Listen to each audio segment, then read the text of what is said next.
Oops, we just lost the signal. Well, that gives me a chance to say welcome everyone to the 44th Health Teaching Workshop of the Keshe Foundation Spaceship Institute. And All the hopefully, energy there we from go. all I need We're to do is go connected. like this. We're connected back again with Mr. Keshe here. Go ahead, Mr. Keshe. I think we're ready. We are ready. I'm not doing anything. I'm going in macro like cheaty voice, and I'm going to go to sleep, and I'm going to listen to what the master has to teach us. One thing which is very funny, we're not recording yet. How come Yes, we are actually.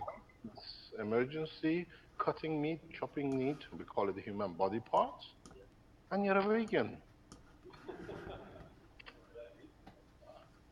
You get the energy from it.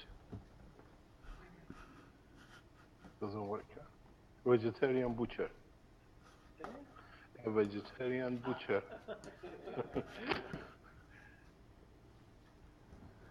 Okay, We're we're ready whenever you're we're ready. we're recording. Go ahead, Mr. Keshe. Can I give you something when you go back?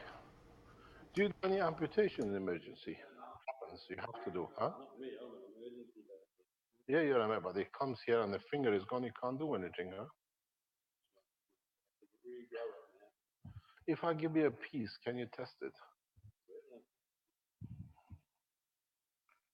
Going tomorrow or you going Thursday? I'll make you a system.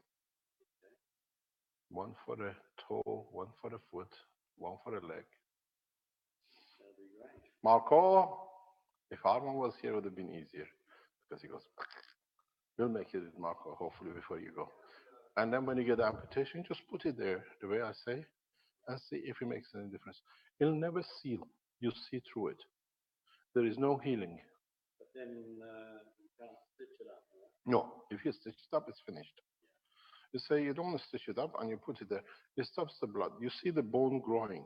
It's telescopic because I've done it. I know what I'm talking about. How? And because it's part of the structure, the immune system stops all the infection. Hmm? All you need to keep it just about 3 millimeters away, and then just keep on moving it out.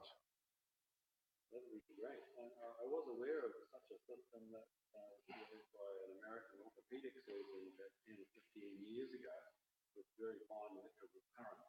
No, this is a nanoplate. Now I understand this should be even more powerful. We hope. More effective. If it touches, you lose. You have to keep maximum distance constant. We think it grows about 1 to 3 millimeters a month. No more. You're not looking at, finger. Be very happy to test that. Yeah, but it's got to be depending. If it's a leg, lower leg, we think it's about 1 to 3 years. I deal with a lot of diabetic people who lose their fingers and toes, and they have chronic infections in their fingers and toes. Use it there. It should be good. Really try, because the lady we tried it on, she was converting phosphorus to calcium, an infection. They operated. Caroline has the pictures. Ask Caroline. She was going through them yesterday, last week. Downstairs, you see what you got to do. What you got to do. What happened initially when the doctors? What we did initially was this was the toe. They cut the toe here because it was gangrened. And then the nurses didn't know that this was a special case where the lymph is full of calcium. The body was depositing calcium in the lymph. So they did a normal process and the chalk, more or less, infected the toe. So they were going up. So what we asked the doctors, he had to do a second operation. He cut the toe this way. And from more or less day one, we placed our system across it. And you see it even today, it's nearly 5 or 6 years later. The toe is like you open, you can see the bones in because she didn't want to carry on. She removed the top. But what it grows, you see the bone, you see the flesh. But it's like the body has decided to stay open with no infection. And the other thing is, I think even with the gangrene situations, if you use it, because these are copper plates, they are linked up to the muscle tissues in frequency. It's like, they use a copper plates in the operating room for total disinfection. It does the same. So it should create a field which allows the system to be disinfected continuously. In a way, but in a special order. Yeah, it costs only 3 cents, but it gives somebody's life back. No, I have to make it. I have to make it in a way, and then I'll teach you. If it works, then you can change the size. But you have to make a mounting for it that literally, my God, these are eating chocolate people. If this is it, if this is the plate, you hang it in a special way that you can touching, but you move it in a certain. If it stops growing, it means it's too far. You have to adjust it, and you don't need any antibiotics, nothing.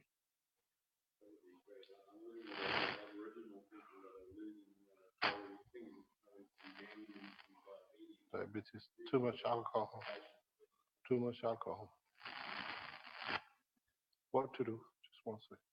What to do with them to satisfy the alcohol need, to replace the alcohol, because alcohol is replacement for psychological depression. Yeah, what to do is, we've seen what Brennan, and we've seen with other people. If you make, get a toilet roll is the best way. Toilet roll is just about the right size. If you get a toilet roll, long one, and spread it with zinc oxide and CO2. Yeah? Put it in the plastic bag and give them to wear it as a bandage. You sort out the psychological through the zinc, and you sort out the emotional through what they call it, CO2. And you find out they won't even touch anymore, more or less. They shouldn't. So they're not alcoholic anymore. By you changing your toy, it doesn't change it because they still keep on drinking. But no, you just mix the gas of CO2 with zinc oxide. Okay? The difference how you make a CO2, a lot of you have a problem if it's a zinc oxide or CO2, is that if you have a very low current in between your plates, you make CO2. If you have a high current, which you solve by mistake, you get a zinc oxide. Zinc oxide is very much like a featherish, bigger cell than the copper, but they're more or less the same color. You need to be able to produce. Yeah. I have just changed my battery. It looks good. Is my heart pumping too much? So, so what you need is to create the copper oxide or zinc.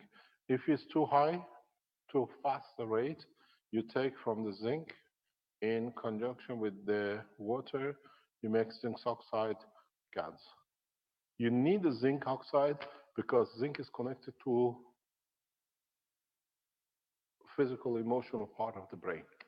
So when there's a lack of it, there's a misconnection or lack of connection, and then you use CO2 for directly the emotional part.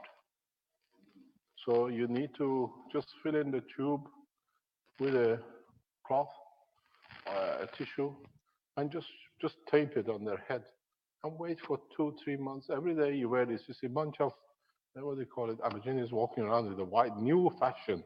You're walking around with a toilet roll on their head, then you see the result.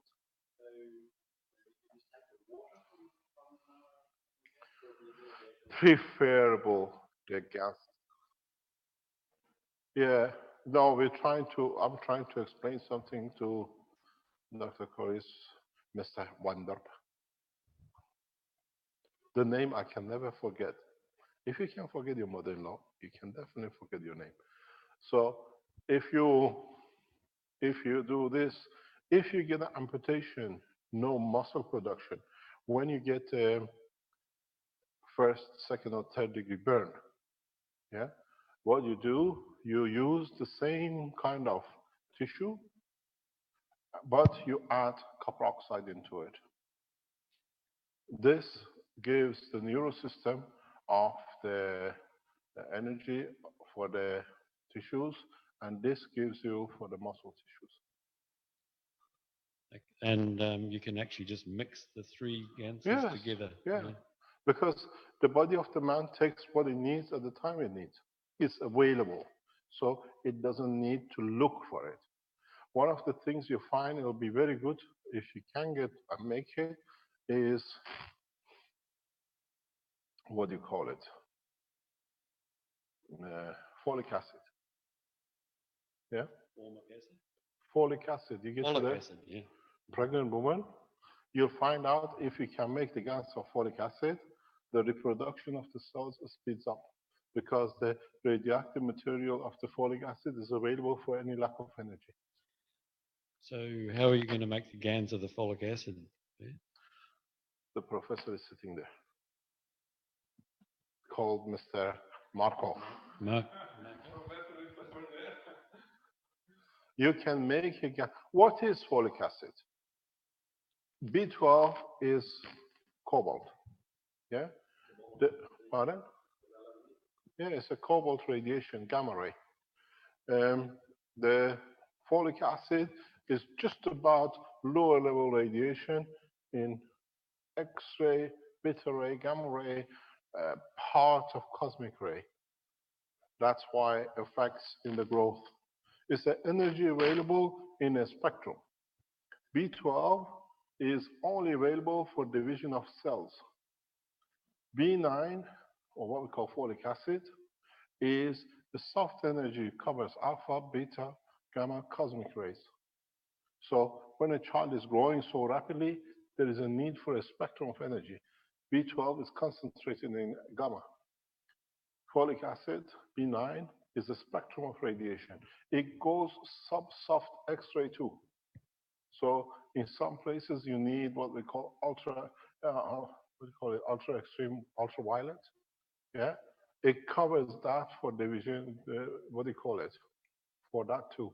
You find out children which supported with folic acid very rarely have breathing problem because the extreme ultraviolet of the folic acid covers for the respiratory situation in the lung, supporting the breathing. Because that's what happens in the lung. He's got a phone. You better speak in the microphone. I hear complaints in the background. What is it talking about? We don't hear it. Okay, that's very interesting about the folic acid, but how would you make the gans of folic acid to put it in the system here? How do you give it to your patients? In liquid or in a tablet form?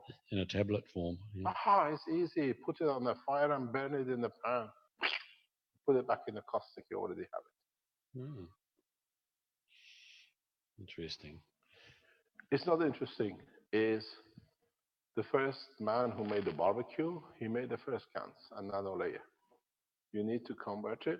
You burn it, then you put it into caustic, or you put it directly into salt content with a slow, very low current voltage amperage. It becomes GaNs, then you can use it. So you help the growth of the system, and any shortage in the immune system is supported by the folic acid radiation. Well, that leads to another question I was going to ask you. Listen, today you're teaching, not me up here. It's your teaching time, not mine. Come on, it's yours. You can ask the question after you teach. Oh, you look good enough for a New Zealand doctor in Australia. The ones who you don't know, Clarice is the man who's doing all the, what do you call, you go on Amazon.com, you buy all the transcriptions. Is the man who does it when he hasn't got a patient, he's not killing them, he's saving them. The extra time goes in transcribing. So now we see. Let him finish. No, the information is lost. Okay, good morning, good evening, good afternoon, wherever you are, wherever you're listening to this teaching. My name is Cornelius Van Dorp. He's done too many transcriptions. He just reads it. I've learnt that off by heart as I've transcribed quite a number of workshops here. And I'm here with my beautiful wife, Anna Angeline, and we're both from New Zealand. And to give a little history, I'm a medical practitioner of 30 years experience. I graduated in 1985 and I've worked mainly as a family doctor and a general practitioner. And then latterly in the last 10 years, I've developed a real interest in plant medicine, herbal medicine. Both myself and Anna have trained in herbal medicine. And so on the one hand, I work as an emergency physician in a rural hospital, but on the other hand, we have set up our own little herbal clinic, where, with the vision statement being to help to resurrect our ancient heritage of plant medicine. But about 2 years ago now, my life changed when I fell off the roof and fractured my ribs and spine. And so I was laid up on the couch for 3 months. And during that time, I discovered Mr. Kesh, and I think I listened to about over 100 hours of video teachings, and discovered that he'd been starting to share his knowledge of plasma technology, etc., with a small group, including Rick and Vince, etc. And so then I got a bit of a name in New Zealand for understanding the Kesh technology, and I was invited to give a talk.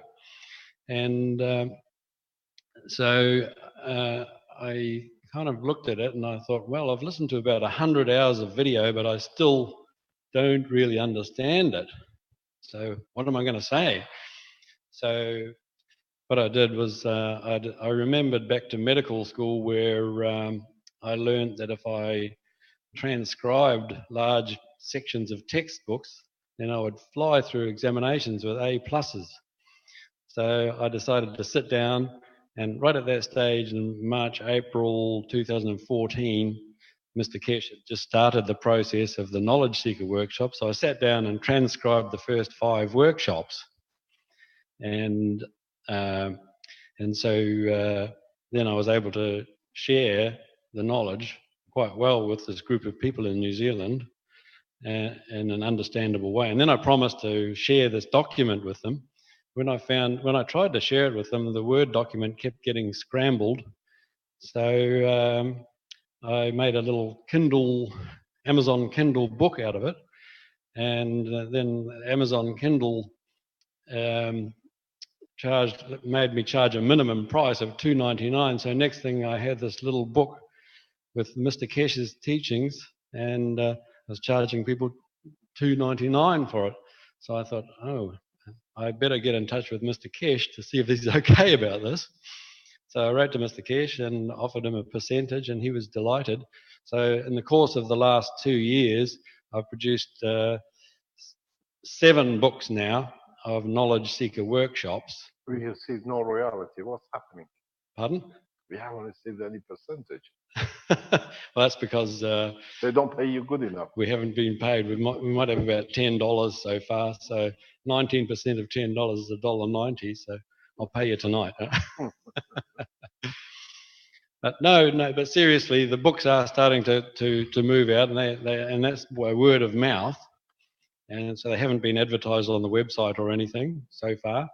And and then the most recent development is that I've hired a transcriber in New Zealand who's now starting at workshop number 66. He's transcribing the workshops, and we're going to work at putting the transcriptions of the workshops up with the YouTube videos so that people can get the transcriptions. And we're starting to produce a few books of the workshop transcriptions, and that has allowed me to go back to look at the health workshops, as this is my special interest and my specialty, being a medical practitioner. It's my big interest, and so far I've produced a book from the first 12 health workshops, which is now with Dr. Alia, who's going through it and editing her part of it. And with the permission of Mr. Kesh, we're going to start putting the health workshops. So as far as being a teacher for the Kesh Foundation, I think my ignorance level is pretty high at this stage, but I'm working on it.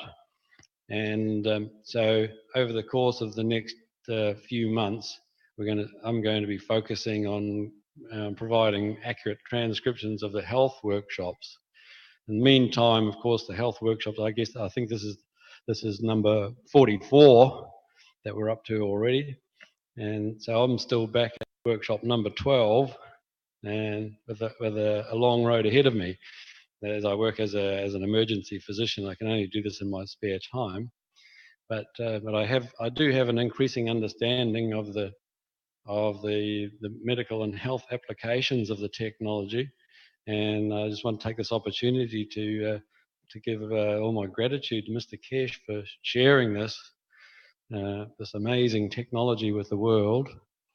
And as it's coming out, it all seems to boil down. In the end, it's all going to boil down to being very, very simply the fact that we have to get into a condition of unconditional love and unconditional giving to everybody everywhere.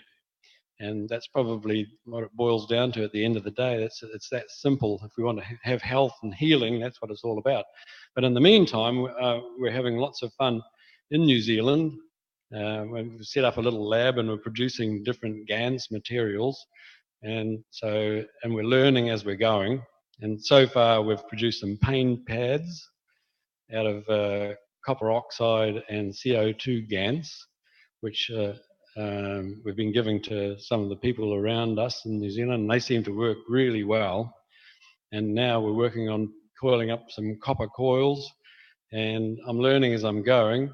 So in the last few years, with our interest in herbal and plant medicine, we actually focused our services on the use of one particular plant, which is Tabernanthe iboga, which is an African plant that has amazing use in addiction medicine. So like one dose of this medicine can relieve people of addictions very rapidly. So now I'm very interested in producing organic material of that plant and other herbal medicines. Both Anna and I have a training now in indigenous Maori medicine in New Zealand. So we want to merge our knowledge of that with the emerging knowledge of the new technology, and we'll share it with you as we go. But at this stage, we're at a very early stage of development of our learning. So it's amazing. I've learned so much just watching Mr. Kesh telling us about the zinc oxide, CO2, copper oxide, and folic acid, and the use of alcoholic addiction. And I guess that would work with other addictions as well, yeah. And the question I was the problem is you cannot use copper oxide when you're dealing with the brain. Copper oxide can only be used when there's a tissue muscle, which is the bread tissue. Because if you use copper oxide when there is a brain concern, then you create new problems. Okay. So that folic acid and the copper oxide with the CO2 and the zinc oxide is for amputation and regrowth of tissues, especially in the cases of first, second-degree burn. Sorry about that. I know you're teaching, but I got diverted from that point. You're a half Hakim. I'll make you full Hakim. You got to understand the way you got to do it. You measure the mass. Zinc, CO2, and copper oxide. Yeah? You have to make a layer of each separate. You make one tissue of CO2. You make one layer with CO2, and you make one layer with zinc. The way you have to lay them is very much like this way on top of each other on the wound.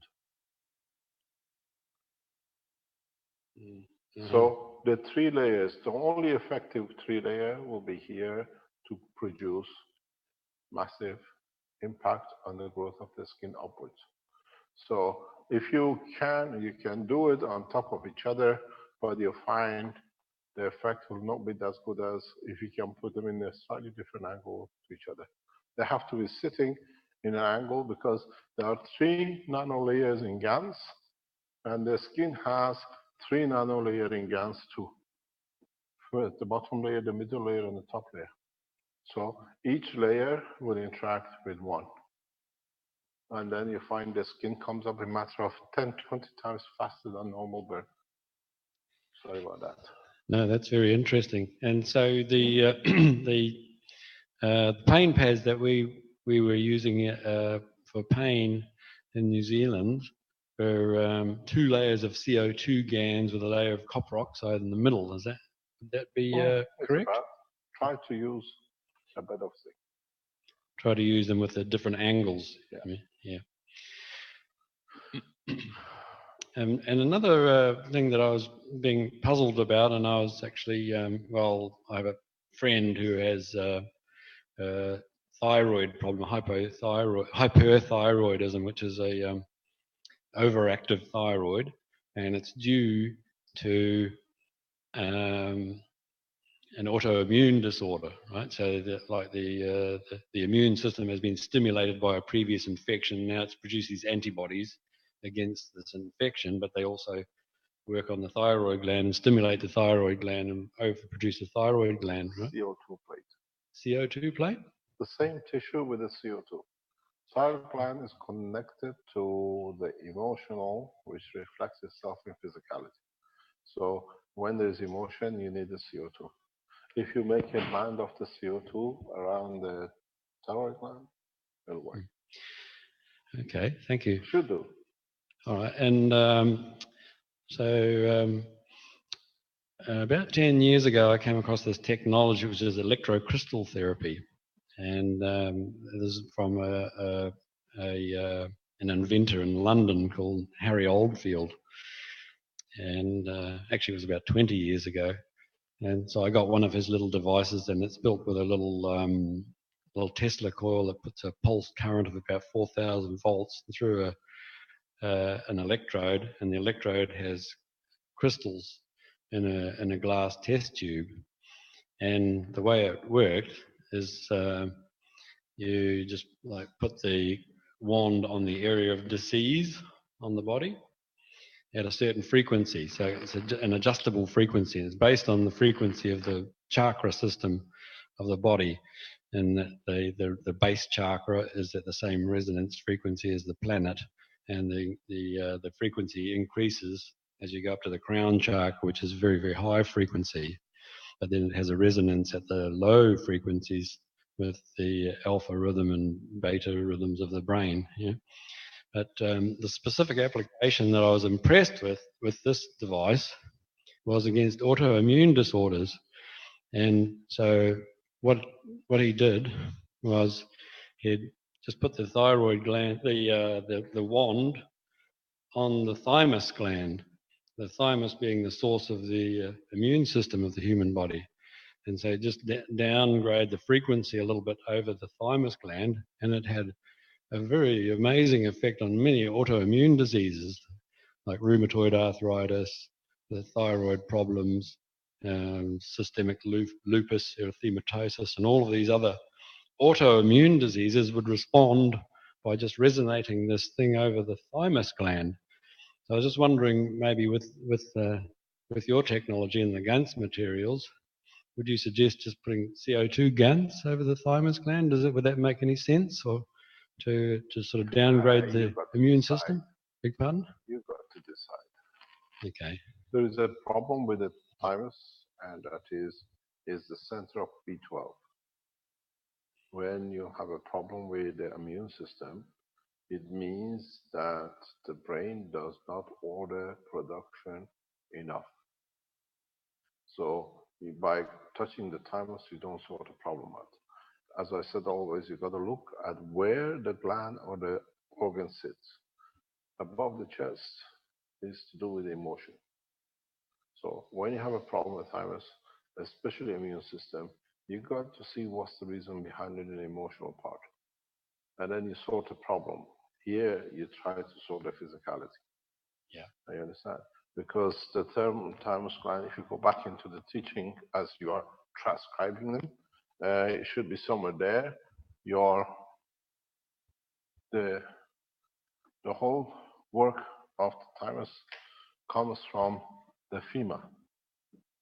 Your femur is the feeder of the thymus, because when it releases the immune system, what time it takes to get here, sometime up to about a month to arrive at a position. And then what it does, it arrives at a position with the B12 to be cut. The thymus divides the immune system, what do you call, Antibodies? amino acids. Amino acids. Yeah. So what it does, some arrive very quick, and some, the reason that it takes sometimes a month to arrive is because it needs time for the immune system material to mature. It's like a wine. Very fast interactions, you get directly through blood circulation and the lymph and it hits. But when you need maturity, because what it does, the lymph, by getting sucked up out of the, what do you call it, or not the lymph, but I mean, in a way, it's a lymph getting sucked out of the bone to join the lymph The marrow. system and the bone marrow is, in a way, controlled by how much energy at the nano level at the top of the bone has been released. It needs time. It's very much when you nano coat, you put it in a caustic, you take it out, and you see you got a nano coating. But if you take a nano coat out of the caustic and leave it in a box to mature, you see you have different nano coating altogether. So this is the process. It needs time to mature, and when it gets here, you find out they're very effective. Part of the problem here now is you doctors look for this. The problem of not having a proper immune system, and in respect to especially thymus here, is the nano layers here, which release the bone marrow, and these nanomaterials are only and totally controlled by the emotional part. So you have to go to the emotional part. What's the condition of existence? What the deficiency will show that it gets the attention of the person. This is very important. This is what we're talking about epilepsy attack this morning. You're looking at the end product. The reason sits there. If you safeguard that, you'll find the whole system goes through. And so what's the best way to bring that? He's supposed to teach, I'm answering, yes. And so I'm just wondering what would be the best way of actually bringing that into balance then, with just application of pads The or way copper. I've done it before is very simple. You put your pain pads at the interaction point, and you connect it with a helmet to the brain. Okay, so theoretically, one practically it works. One pad over the upper femur. Yeah, but they have to be of the same material connection. When you have a pain pad, you put a CO2 sheet on it. Yeah. So you connect it. Yeah. But it has to be from the same batch, not CO2 from somewhere else. It has to be of the same batch. That the connection is all this. You got to remember something, and I keep on explaining.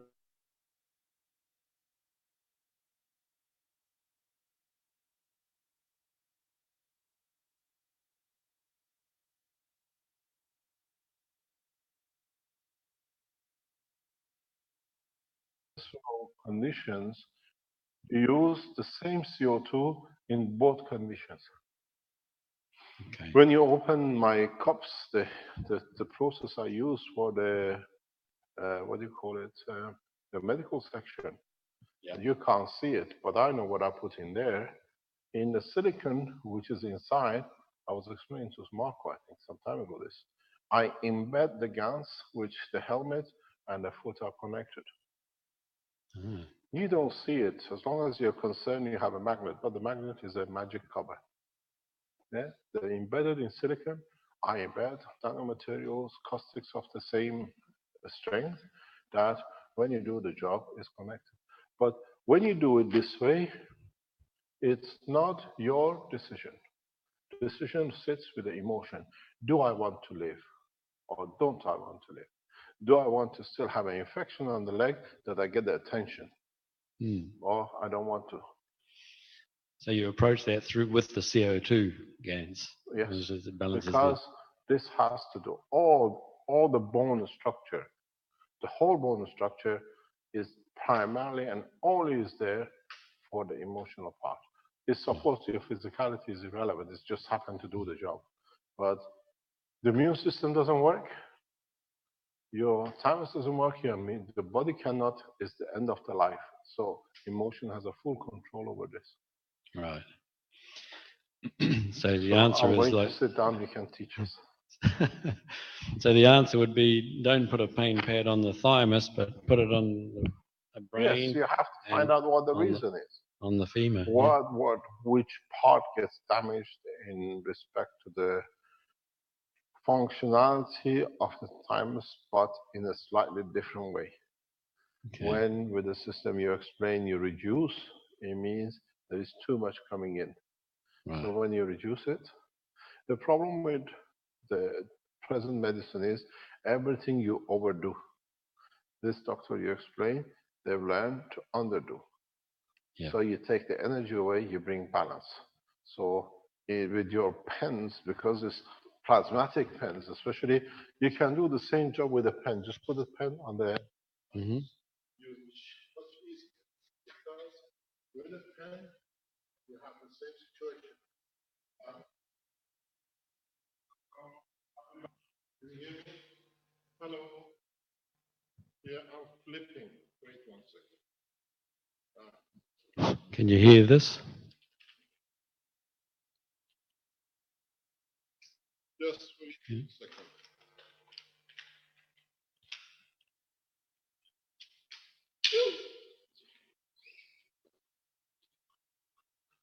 What was it? Can you hear us now? Hello? Can you hear us? Yeah. Okay. So what happened when you have a misfunction in a thymus or in any gland is not if it affects only, let's say, a bone structure somewhere or a muscular structure somewhere. It means the rest of the thymus is working perfectly. So it has a point of reference, like when you put a pen on your skin.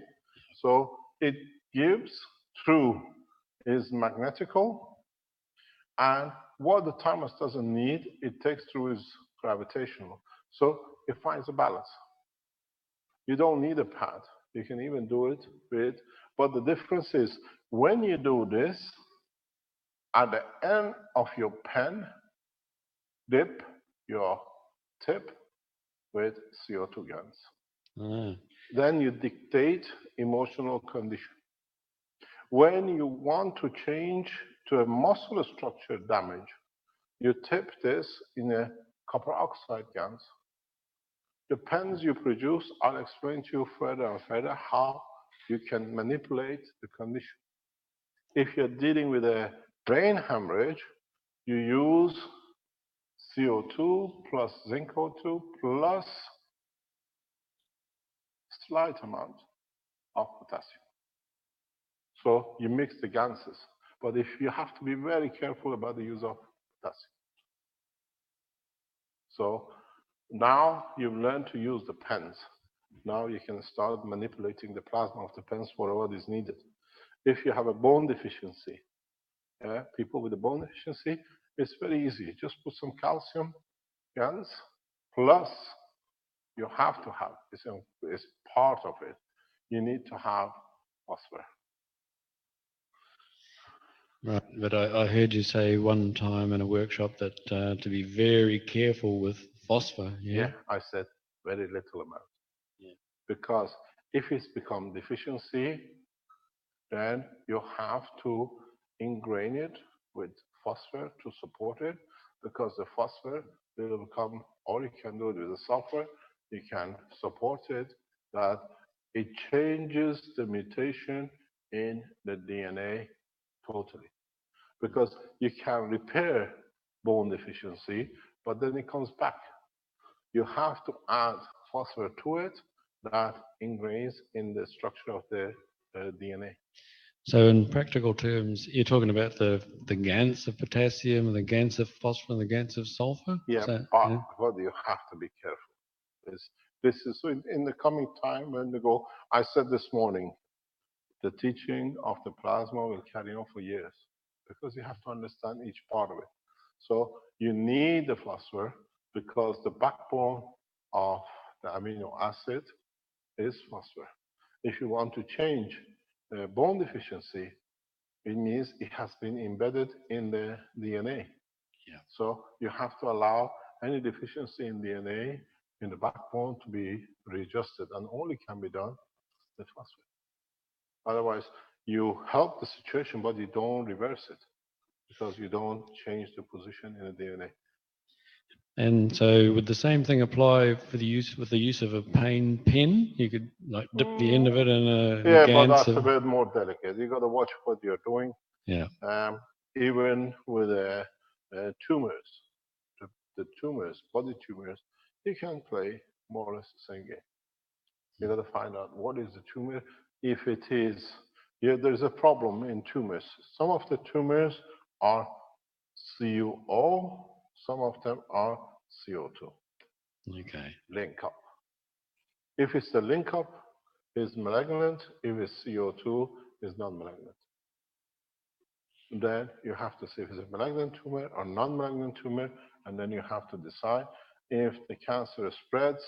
Then you have to decide what's the condition of malignancy, because it doesn't sit in the cancer, it sits in the brain. Hmm. And could you also make a cup like with the Yes, with you can make it with a cup. You can make it. You can make it with a cup in a very easy way, but you don't need the cup. The cup was a way to start the process. Now you understand a bit deeper, you can do it in a much easier way. Right. Yeah. So in so many ways, if you do what our Chinese friends are doing, they have the stacker, and you will stand in between the stacker. If it's emotional, you embed it in CO2, in CH3 or copper oxide. If you add another point to the stacker, you can put phosphor if it's the genetic deformation.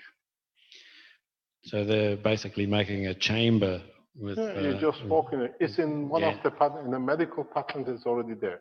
I go in with my disease, I walk out, and now our Chinese friends have brought a new way of looking at it for you. Is there? We showed this one in Rome. You've seen it. Yeah. This time you're teaching. I'm going there. Well, I have another question. I'm sorry. Okay. At lunchtime, you learned that Anna and I and our Chinese delegation are all vegans. Jesus, God help. Now he's going there. So we had a real problem finding some lunch.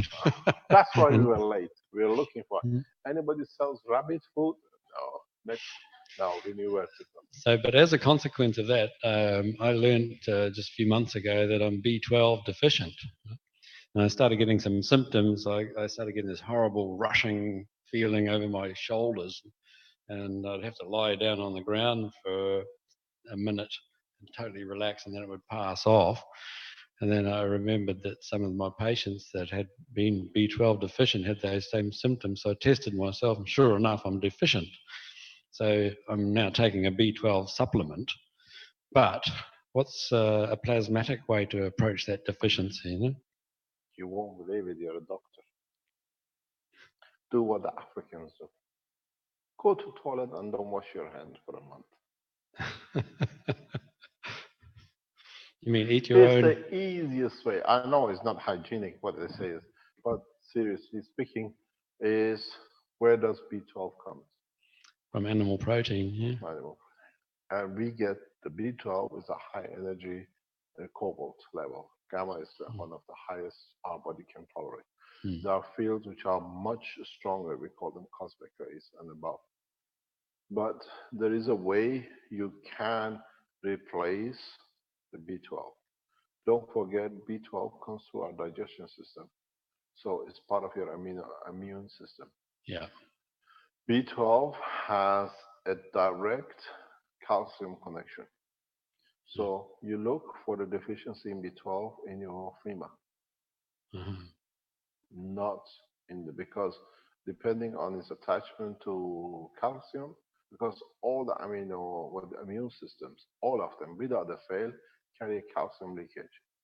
So it means part of the calcium, especially in the femur, is not there to support the narrow band energy. What does this mean? Is if you look at the structure of the bone,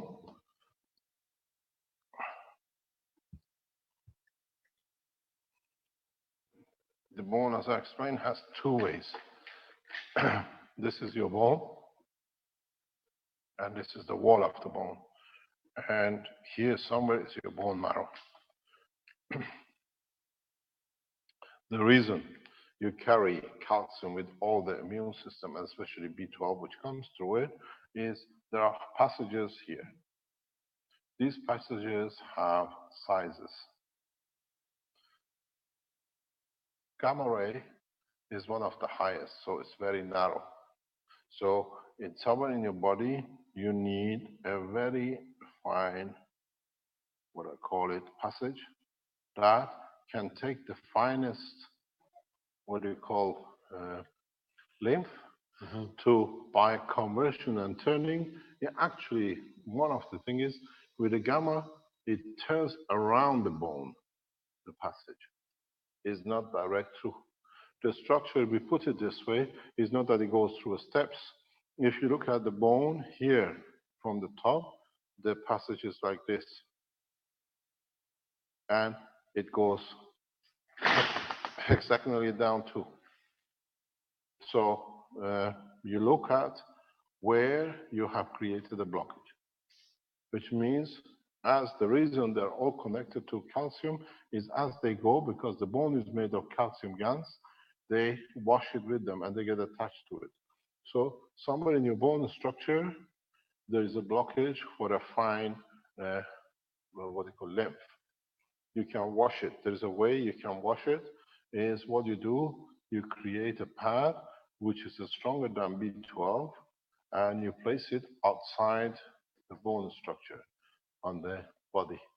And then what happens when the lymph comes in the back of the pad, in a way, it gets reduced in size. If the lymph is this size, it cannot go, you reduce it. So as it goes, it cleans up. After 6 months, 12 months, the whole passage gets cleaned up, and then you do. I've done this with chemotherapy, and we know it's 100% correct.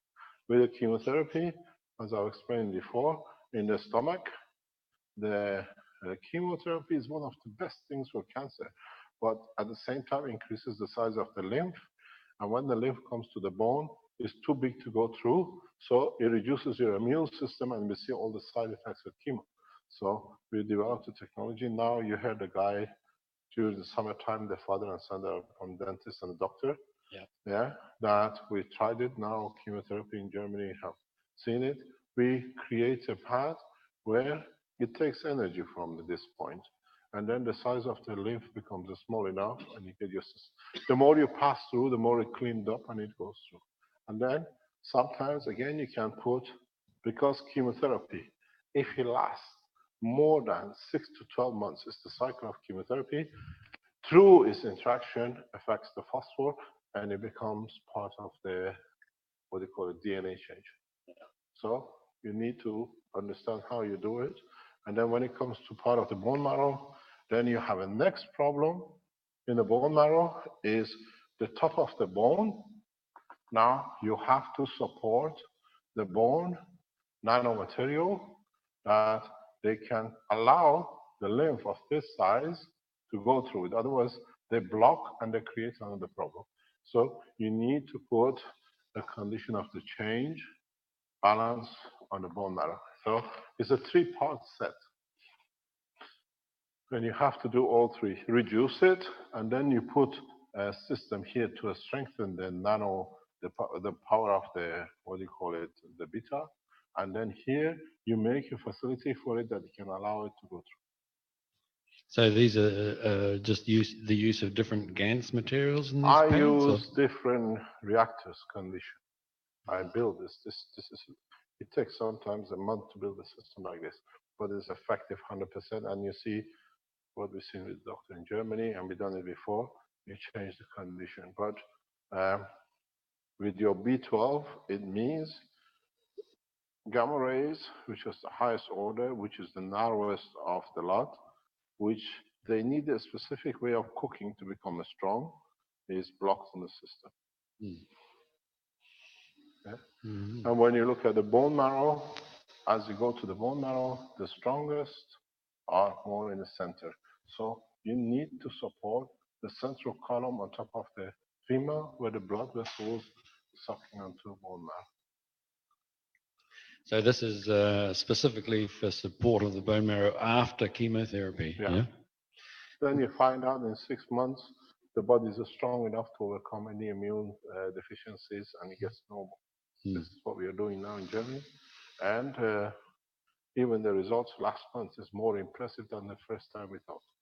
It's very impressive the way the results are coming.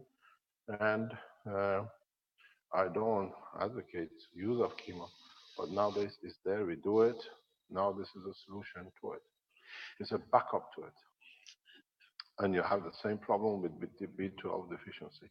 One of the other ways to do a B12 deficiency is try to mimic the condition of transfer of the lymph at the B12 level within the vicinity of the gland. That's much easier. So you're going to mimic the B12, and then you'll find out the energy around will go into the lymph and behaves like the support. You can do it. You gotta see the strength of your B12, how far it is and how far low you can measure it. There's systems to measure it. Then what you do, I use different techniques of measuring it. It's the same with thyroid and parathyroid gland. You put a system because it's usually around the heart. Yeah. If you put it on the heart, you feel the palpation. Yeah. If it's a palpation there when you put it on, it means it's too strong. You understand? Yeah. But you need the palpation to create that pressure in the background, the blood pressure to movement. But then you see the palpation give you indication if it's absorbing or not. You feel breathe. Yeah, that's palpitation. Palpitation is not important. Yeah. It's the way you breathe, and then that shows, because don't forget, this is connected to this. It knows if the body needs it or not. Right. Yeah. So you got two choices. Yeah. When you go to the toilet, don't wash your hand like Africans. You always have enough vitamin D. But that's how it's been. They've been brought up that way all our life. The thing. That's true enough. You became vegan. This is the problem. You become vegetarian. There is a salvation. You become a vegan. You totally wipe it out. You totally wipe it out. This is the problem. When I don't do the health much anymore because it's a waste of so much energy with the way things are happening. When you get a blood test, the first thing you look is for B12. There's a bracket. Below it, there's a deficiency. Above it is overusage. And then you don't need anything else. You get, depends what scale they use. Let's say 1 to 10 is good. Then you get 15 and 100%. The ones which are vegetarian, you always get 0.5, 0.2 or whatever, which means the body is not given enough B12. Yeah. With the younger generation, you see it. The girls nowadays become fashionable to be vegetarian. I always say, this is what you've done to yourself. That's why you're going to see more damages in the long run, is driving down the motorway, 120 kilometers an hour. The rest of the cars are going the same speed. They've been going from Rome to Bari at the same speed. And then you decide, I want to go 10 kilometers an hour. You crash the car. You cause mayhem. So this is what you've done to your body. By being vegetarian, the rest of the car pile up in, or you roll over. So now what you've done, you have rolled over. It means the body has been all your life. You got to look at the structure of the life. I've explained this in other teachings. The structure of life has been very, very simple. And that is, for millions and millions of years, everything we see in our body is well tested and adopted. For millions of years, we have eaten meat. Because of high energy, we have created this gland to handle high energy food, which is meat. Huh? Now, this gland suddenly does not receive this guy, but it has produced a B12 level to do this job. It's not that it stops producing and the whole system goes into mayhem. You're still using protein in vegetation or whatever, but not of the same. You have the wrong B12. That's your problem. You have a B12, mainly for the meat, not for vegetation. Right. There is where it comes in. To become a vegetarian, especially to become a vegan, should take 30 years, step by step, that you don't cause damage. Because this deficiency here creates a huge psychological damage later on. So on the other hand, back in workshop number 66, you were seeming to indicate that we all had to sort of stop eating meat. We have to stop eating meat. I can remember you saying that. No, but we have to organize it that we do not damage. Yeah. You cannot do. I've seen teenagers suddenly decide, I'm going to be vegetarian from tomorrow. Yeah. We see the change of the structure, we see psychological changes and the rest. And to become a vegetarian, especially a vegan, you don't eat meat for a year on a specific day. Next year, you don't eat meat on two separate but a distance, like a Monday and a Friday. Next year, you do a Monday, a Wednesday, and a Friday. And when you got to that point, you wait for 3 to 5 years. Because the DNA has to change. You know, as a doctor, it takes 25 years to embed any changes in DNA. So now calculate how long it will take you to be a real vegetarian. People who go in and jump in the deep end, they sometimes jump on a stone under the water. And that's what you've done, and that's what you see. Unless you don't wash your hands. Unless you don't wash. Because I explain this again and again, is not washing your hand, is in your intestine. This is your stomach.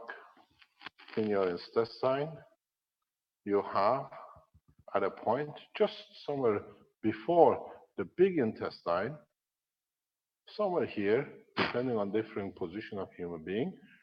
At this point is a micro nano thickness. On this side, you absorb B12, and just on the other side, you release B12. The B12 you absorb here is at the level which is needed by thymus. And here is the one which is weakened. The knife is not sharp enough. So thymus releases it and appears here. And then as it goes through your big intestine before you go to the toilet, it absorbs all the radiation from the leftover foods which the body has rejected. So it becomes at the level which is needed for thymus. So we become very hygienic. We go to the toilet, we wash our hands, We don't cultivate with animal, waste.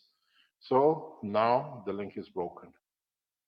So when you go toilet, you do it unconsciously, you have the energy of the B12 stuck to your hand, you touch your face, you touch your mouth, you feed enough to be. That's what we've done for billions of years. So that's a sort of super potent type of B12 in Yes, your large it's intestine. because everything, the time it comes into bigger intestine, it absorbs enough energy that it can go back.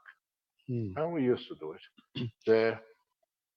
The whole structure sits in understanding the process. We have broken the chain with super cleanliness, with super everything else. You know, about 15 years ago, scientists did a test. And close your ears if you don't want to listen. Because what I'm going to tell you, a lot of you are going to go sick. But that's the truth. British television, the series, were doing all sorts of things for finding what things fly where.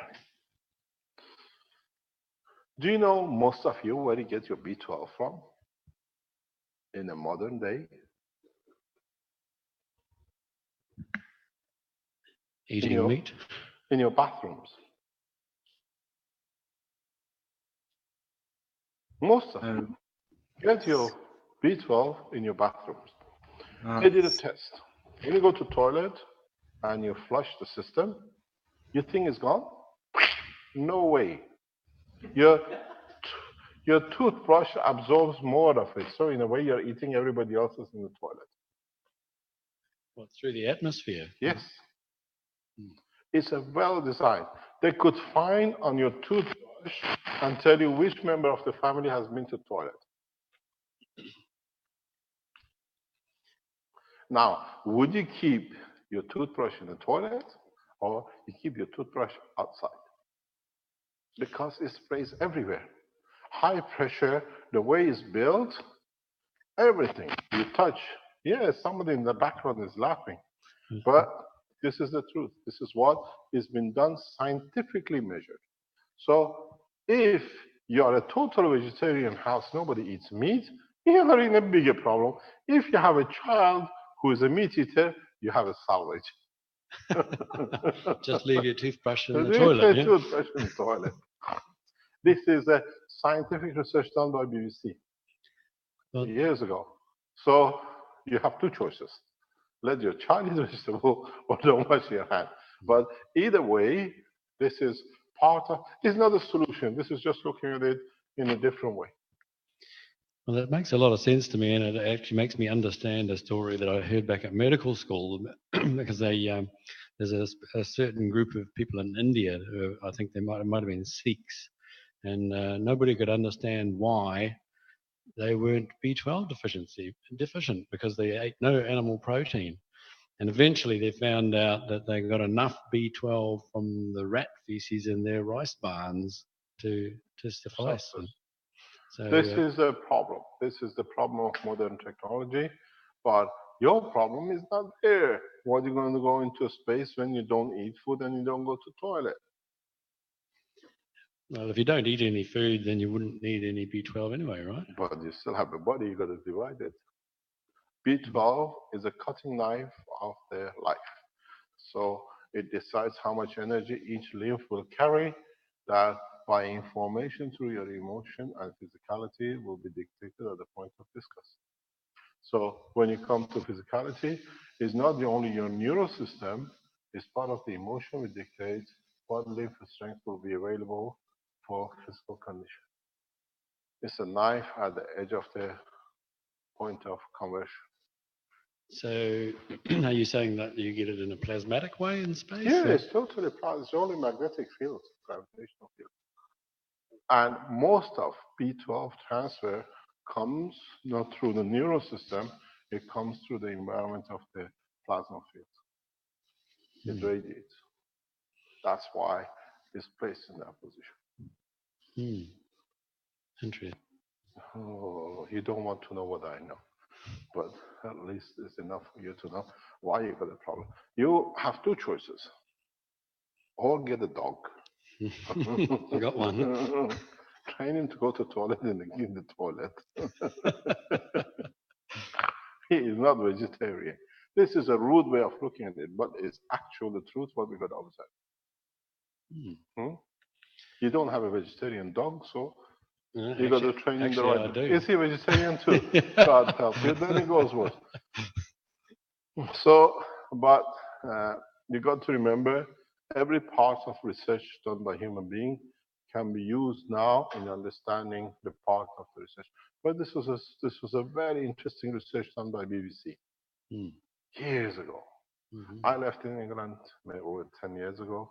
It goes back years before that. There was, I think, a program called New Horizon or something like this. They were doing all these kind of experiments. So now you understand, you don't need to wash your hand, you already feed yourself. That's good. Yeah. But they said, what about if you put the lid down? There's still space through the holes. Okay. So another question I'm interested in, we've talked about. What's going on? You're supposed to. This is all very interesting. Thank you very much. Another question that we talked about it this morning, and I guess that's just in the SSI teaching, so it's not available for everybody, no, right? It's not a public teaching. No. Yeah. So I asked a question about the free plasma in the thymus, right? So I learned in the first 12 health workshops that the brain with the thalamus and the soul and the cranial cavity being the top plasma reactor in the star formation, with the heart and the lungs as the three base reactors in the star formation, and the free plasma in the position of the thymus, correct? And so I was wondering if there's any way that we can apply some sort of discipline like breathing or meditation to increase, to move towards a condition of lift in our human forms. Because as we know, some Indian yogis have got to that condition. That's levitation. It's not a gravitational magnetic position. I explained this before.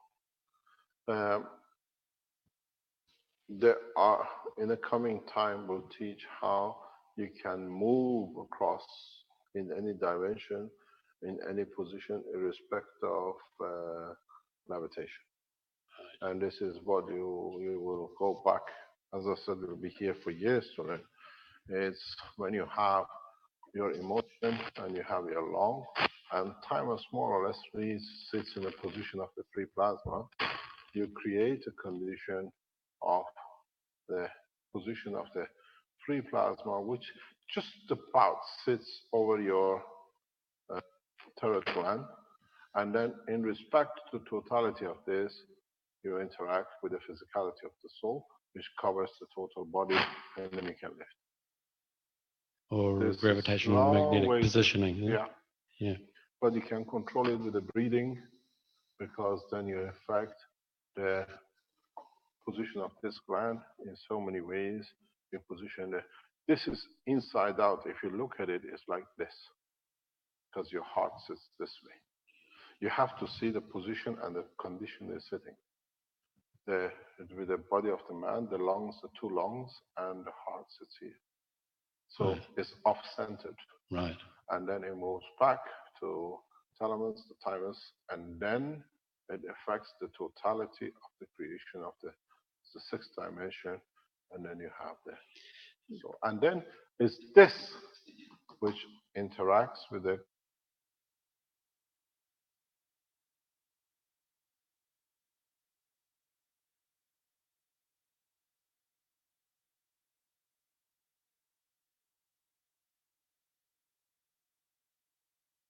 so this way is totally independent, and then you interact.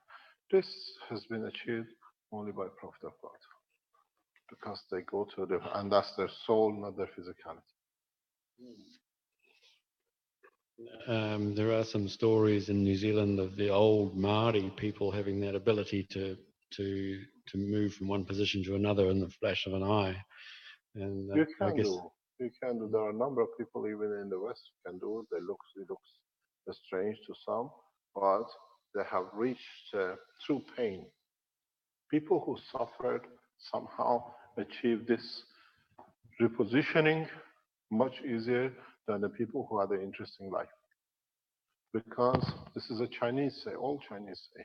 They say pain makes you wise, wisdom makes you rich, and richness makes you happy.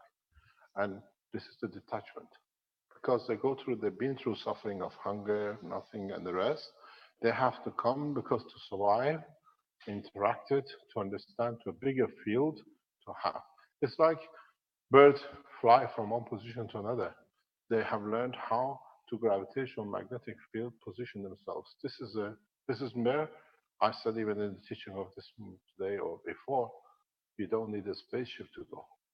If you understand the detachment from physicality, you don't need this. You can do it very easily. So you're saying like the only way to get there is through pain, or that's the best these one? people have. Yeah. Because they become detached from physicality. They don't want to feel the pain anymore. Right. They don't want to feel the hunger. They don't want to feel what has to do with physical part of the body. So they use their emotional part, which is strengthened a lot, and then they use the thalamus in conjunction with the totality of the energy. Now they create a new condition which allows them to release the energy which takes to totality of physicality, and they move themselves to where they can absorb energy without physically eating food. Or could it be through fasting as well? Because we hear about the stories of the prophet level people in the Bible, John the Baptist and so on, spending 40 days in the wilderness with no food and then attaining a position of... It's the same, pain and suffering. Yeah. Because when you get to the point we discussed this morning, teaching, regarding the point of the contact between the physicality and the emotional part of the brain, then you detach. Detachment comes from the pain, and the pain causes that. Then you only work through the thoughts.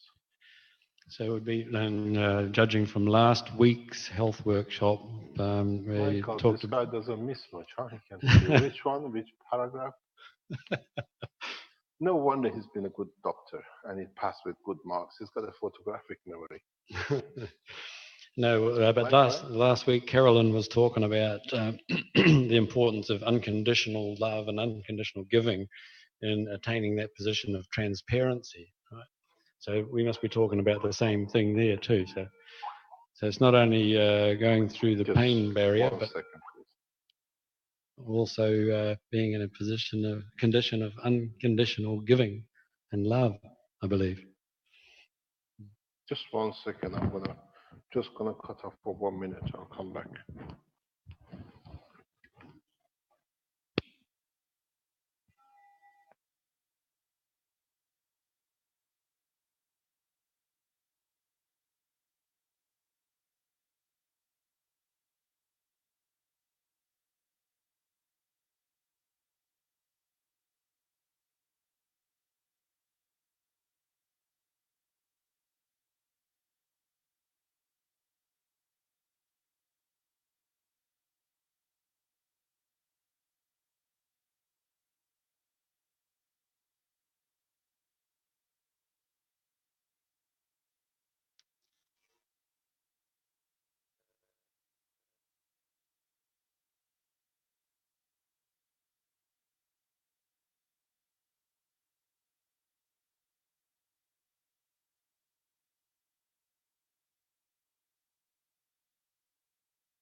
Well, thank you, Marco. I can see you've got a fairly smooth operation here.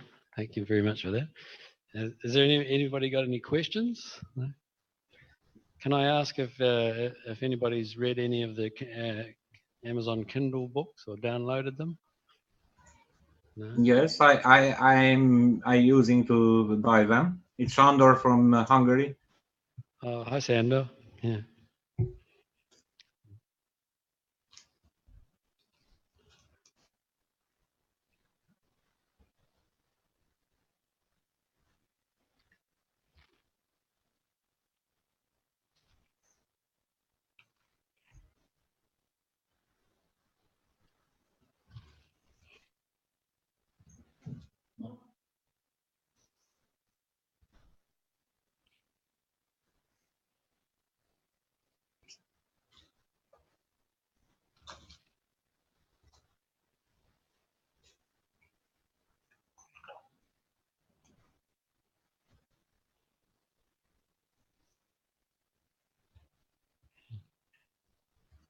By the way, we had knowledge seekers who asked about is it allowed to translate content from there in other languages? So how about the copyrights issues? It's no problem with me. I mean, I'm just regarding myself as the transcriber that's making this available, and yeah, the only reason I put a price on it was because Amazon Kindle made that necessary. So it had a minimum price of $2.99. But also, I was hoping to build up the Cash Foundation in New Zealand, and now we do have a full-time prescriber that I'm presently supporting out of my pocket, but I'm hoping to actually make him self-sufficient. And we did talk today about actually bypassing Kindle and just making each a transcription of each workshop available on the YouTube channel. That would be absolutely the best way to go, as an SRT file, as in the actual line by line caption or subtitle would be really the best. And that way, once the English is on, then all the translations will fall right into place. There'll be a dozen translations can get done right away automatically from that. I know it's a hard work to do these translations, and I would be glad to contribute with some donation to those to keep that going on. So what I've done is it would be good if you make available this outside of Kindle to also post there a PayPal account or a button for donate or so on. Yeah. You're gonna buy me a beer style button, which was a very nice invention for the WordPress blogs. No, I think the best way to do it is to actually hire Korn and his helper there, who are excellent people, or at least one of them, just to hire them to do this work. This is probably the most important work that needs to get done, is to get the words of Mr. Kesh down in black and white. And it's something I started with many years ago and have struggled with to try to get teams together to do this and so on, and to get all the files together, which are just spread out and dispersed right now. We need to bring them all together and start getting everything up to date so that we have all the words. So then when you see that video, when you play it either in the online teachings or on YouTube, then you see the words in English or any language of the world you want to select. 100 different languages at least should be on there. So you can just automatically go to your language and know what's being talked about, at least from that perspective. And I think this is really important to do. So what I've done is to start things off is to get some groups going in the new community.keshfoundation.org. So there's a transcription group, there's a translations group, and there's an audio video group, and so on. And these different groups will learn to work with each other so that we get the video out right away and get that so it's got good audio so that the transcribers aren't going crazy trying to hear what's that word and I can't hear through this all this noise and so on. Get a good audio person that gives us a good clear file to start with, and from there we get the transcribers as a team to work on it and put it out. Bingo, within a day or two, bang, you've got all the English down. And then from there, there's so many people that want to do translations. If they have a good English to start with, they can form teams for different languages and just go right at it. And we can help guide them and so on to do that. So this is my dream to help this happen. But I'm not the person to get into all that. It's just too much. My back and arms just can't take all that communications and so on. But I'll get it set up, and whoever lands in those groups can help work with each other to try to sort it all out. There needs to be a database of each video and what languages are done and whether the transcription's done or not. And because there's a lot of duplication going on now and a lot of excess work that doesn't need to happen. It's so hard work transcribing. It's just excruciating when it comes right down to it. So you don't want to duplicate something and you find out your life's work, you just poured a month of your work into something, and what? Somebody's already done this? Oh no. So this is what I want to avoid. I want to have people that are enthusiastic about transcribing, and there are lots of people out there who are enthusiastic about it. It's just a matter of getting them all together, and it's like trying to herd cats sometimes. It's not impossible, but next to it. So in a way, Corin, I'm appealing to you in a way to come up with a suggestion and put it in Mr. Kesh's ear, since his ear's pretty close to you right there, of how we can deal with this, because I know it's an issue that's close to your heart as well. And the main thing is to get this information out to the people who need it. I think we both agree with that. And how people get paid and how the money flows is almost secondary in a way. And definitely I can see we can package this in so many different ways to make money off of it. But then it can be there for free for the people too that just want to go to YouTube and read it or whatever. So it can be lots of different ways. I think that it can be self-supporting, like you say. It's just a matter of organizing and playing with it a bit. Yeah, well, thank you, Rick, for your comments there. I'm actually quite awestruck at the amount of work that you've done over the last few years, and I want to congratulate you and thank you for all that, and for bringing this all to the world. And so my effort has been like those first 7 little books that I've produced on Kindle. They don't include all of the workshops, but probably most of them, or maybe about 2/3 of them, up to workshop. I think it's number 33 so I'm very happy to make to dissect out the actual separate workshops and make them into separate files. And then I did have a word in Mr. Kesh's ear today about like organising that and also getting them onto the website so that they're more available. Then well, my only interest is in getting our transcriber self-subsistent, and after that, then it's just going to grow.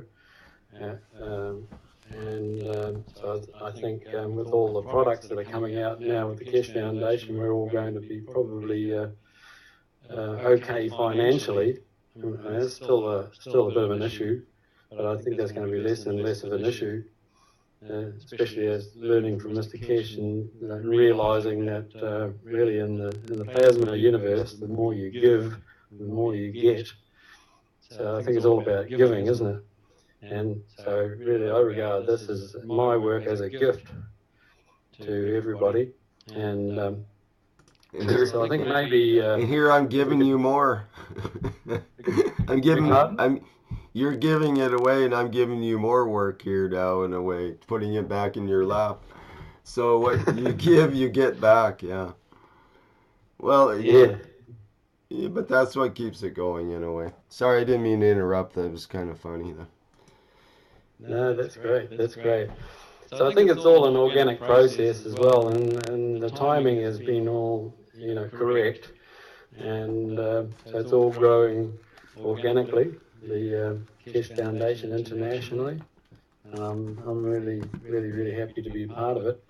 So what I'll do is I'll try and dissect out all the workshops and make them available, maybe in PDF files.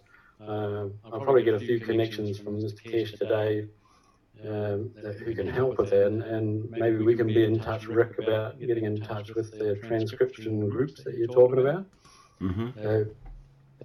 At the moment, we're a little bit behind. At Kesh Foundation New Zealand, we started at workshop number 66, and I think we're producing about 2 workshops a week, just of the knowledge seeker workshops, and that's being done by a dedicated transcriber. And that's allowing me to go back to the health workshops, which is my particular interest. Mm-hmm. And so I've been talking to Dr. Aliyar about getting 3 books out of those first 26 workshops in any case, and then moving on up to the workshops that we're actually producing at the moment, including workshop number 44, which brings us up to the present moment. Yeah, and hopefully, my dream eventually is to get into real-time transcribing, so that as the words are spoken, that you see them come up on the screen and they're being corrected in real time with the team that's working on it. And then we don't have to deal with it later with all the transcribing and so on. And then we can do almost instant translations at the same time too, and then people can ask questions from different languages, and it'll make sense in the moment. I think we're heading in that direction for sure. Yeah. I think we can do it once we get caught up, but it's a major job just to get anywhere close to caught up to start with. There's like you say, there's so much coming out all the time, plus the backlog is quite incredible. Oh, stalled there a bit.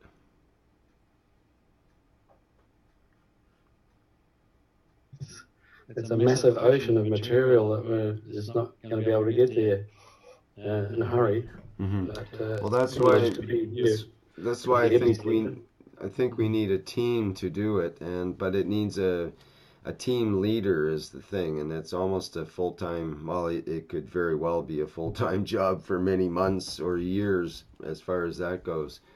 And it should be. It's something I think is key to getting the teaching out there, and to really allowing the Kesh Foundation to expand, and for Mr. Kesh's teachings to expand the way they should.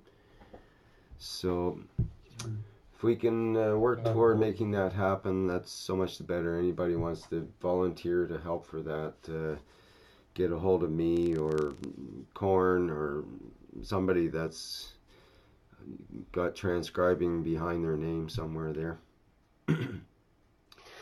If anybody is interested in getting in touch with us in New Zealand, you can get in touch on the Facebook site, Kesh Foundation New Zealand. There's a Facebook site. Is there any kind of help that you need for that organization in New Zealand now? Like, now's your time to put out a plea for admin help or some sort of, I don't know what you have in mind for developing it out. Looking for manufacturers, for example? Are you looking for distributors? Are you what is your wish for? What would you like to see happen? I think probably what we'd like, what a good idea would be to make a separate transcription for each workshop, right? And make that available on the YouTube site and elsewhere.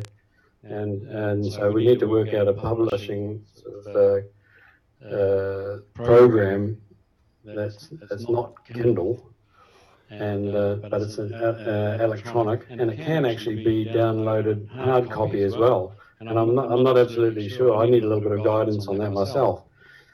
I'm Yeah, just we an should be able emergency to. focus. We should be able to Just do follow that this through. out of my own interest. So I'd appreciate some help and guidance there, and if anybody can give us some of that sort of help and guidance, or have some suggestions on how to improve the availability of these workshops, of the transcriptions, please get in touch. On probably the best way is on the Cash Foundation New Zealand Facebook site. Yeah, or with the group on the community.cashfoundation.org site as well. Sorry, what's that address there? It's called community.cashfoundation.org. Okay. So it's just it's a new site that's been set up recently, and it's got lots of features for groups and interactions and storage and that kind of thing. So looking forward to working with it. I think it'll be a nice format for the groups once we get it organized a little better. So I've already started the transcription group there, and I'll be adding people to it over the next few days. So again, you can get a hold of me, or go to the site itself and just sign up. You have to sign up for that community.cashfoundation.org site, and it'll be more a little tighter sort of site than just the some of the other just regular websites from the Cash Foundation and so on. Hopefully we'll build it into a Cash community there. Awesome. That sounds great. And as far as the files go, YouTube works well with the SRT files, like I say, for the subscripts and captions. And there's also capability, I believe, for just plain transcriptions there as well. So what could happen, for example, is to have a transcription at the YouTube site, and people can work on it to make it into the subscript file, which is to put it all in the 5-second or 4-second time lines. It's very tedious and hard work to do right, actually, to get it timed so the sentences look right for the person who's talking, so it's all, adjusted properly and balanced and so on, and makes sense, of course, which is the top thing. It's quite an art and science, and it takes a bit of work to do that. So people have to use some sort of editor that they're used to using to do that. What kind of software do you use, Corn, to do your transcribing work? Well, I tried a voice recognition software, but actually, I think it's the one that I had. I forget what it's called now. It's just a generic one for the MacBook. But it was quite difficult, actually, to tell you the truth. What I had to do was actually wear a pair of headphones, listen to the transcription, because Mr. Cash's language doesn't go easily onto voice recognition software. I'd listen to a sentence by him, and then I would repeat it, and then it would be picked up by the transcription software, and I'd go like that. But it was quite a painfully slow process. Yeah, and then one time I remember I had a whole lot of S's appearing after every word. And so I thought, what's this? And I took the headphones off, and it was a particularly loud cicada that was outside the door that was intruding itself onto the transcription. I actually found that the voice recognition software that I was using was pretty slow. It was a very painfully slow process. So I just ended up just listening to sort of 5-second bites and just transcribing it directly. I see. Now we have CJ, who's at the Cash Foundation New Zealand, who actually is just like sitting listening to the transcriptions and transcribing them directly onto a Word document. And but he generally takes about 5 hours to transcribe 1 hour of teachings. That's like 4-hour workshop. That's 20 hours work. That's right. So Not easy work. yeah, it would be nice to actually get his work paid for by selling the transcriptions, but I guess if you got enough of them online and attached to the YouTube videos, you could put them up for $1 each or something, and it would soon pay for itself, and then allow translation free. And we were talking about to the Chinese delegation at lunchtime, they want to do that as well, as get a Chinese transcriber going. So we'd be very happy to provide our transcriptions absolutely free, and then they can provide their transcriptions on Chinese YouTube or whatever website, the Keshe Foundation website, for a small cost, and cover the time of their transcriber. So we were talking about that over lunch today. And I guess I've talked to Giovanni also about getting Italian translations done. So it's a bit of an organic process. That's all happening slowly but surely. Yeah. Yep, great.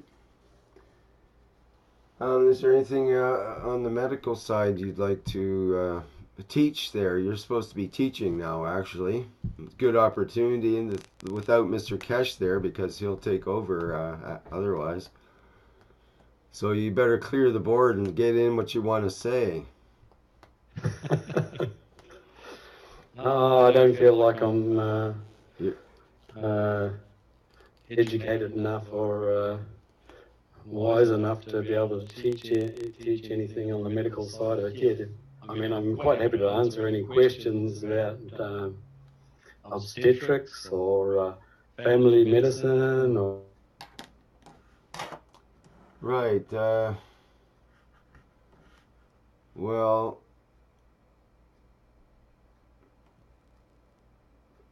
okay, you broke up there, actually. Missing. You have to Okay, it's coming back. the health plan on the acupuncture point.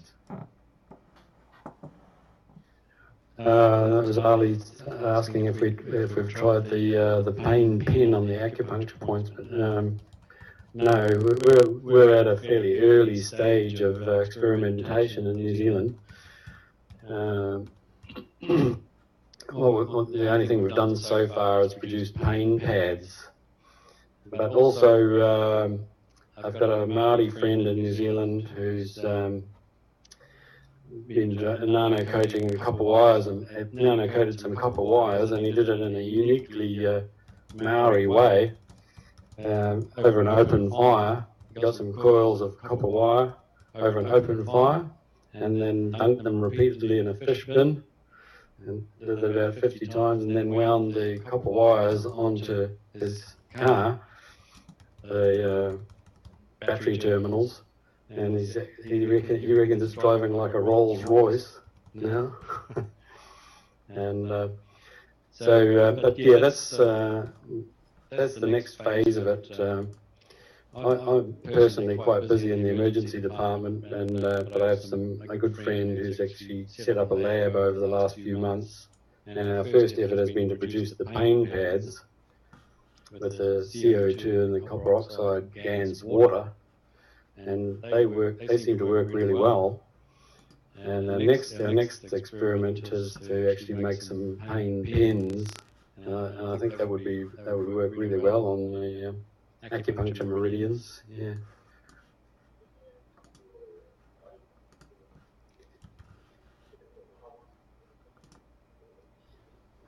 Yes, Ali asked, said he means not to actually penetrate the skin, but to put outside the acupuncture points. And I think I remember Mr. Kesh sort of stressing that quite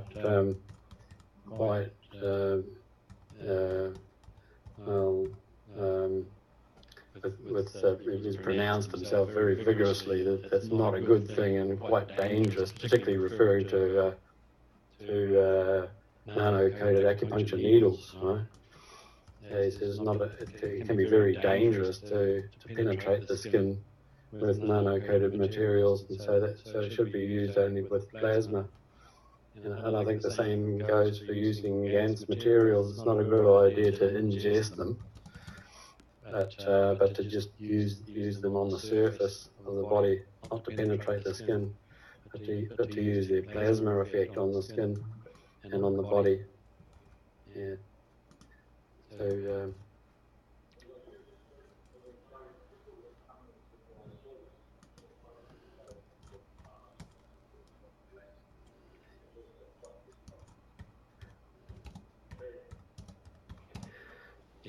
yeah, I think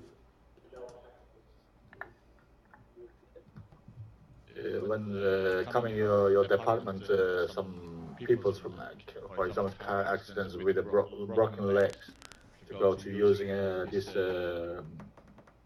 pain pen to stop the pain for the people without any chemicals. Of course, you need some special training, some special education for this, but I think it's more best way to using chemicals. I definitely agree, and I'm actually really looking forward to applying it in the emergency department in that situation. So instead of putting an IV line and giving morphine, just slap on a pain pad, right? It'd be a good way of experimenting and using the technology, because you can't really do any harm. You can only do good if you're just using it on the surface. Yeah. And so I'm actually really looking forward to actually applying what Mr. Kesh was talking about earlier on about his little device that he's made to regrow fingers and toes and limbs. That sounds like really good. I'm actually working in Australia, an emergency department in Australia, a small rural community. We have lots of Aboriginal people with diabetes and ischemic, like vascular disease, and so lots of infections and gangrene in their toes. And so this is a perfect opportunity. So what I understand from him is that this sort of technology actually works only if you leave the limb open. So for example, if you get a finger amputation and you put sutures in, suture the skin together, it's not going to work. So it's a little bit of a challenge in the emergency department. If somebody came in with with a semi amputation of the finger, it would be quite a courageous thing for me to do, to leave it open and put one of these things on. But if I'm talking about like people with chronic infections in the toes, and they get their infection debrided and they're left with open toes, then that's the ideal thing to experiment on. And I'm looking forward to doing that. And I've been promised that I can take one home in a couple of days' time. I'm looking forward to that. Yeah.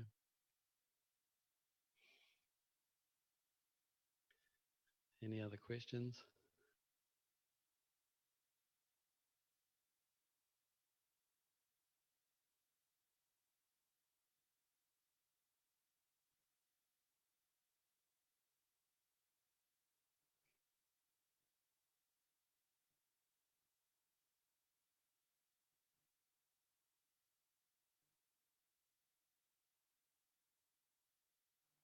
Right.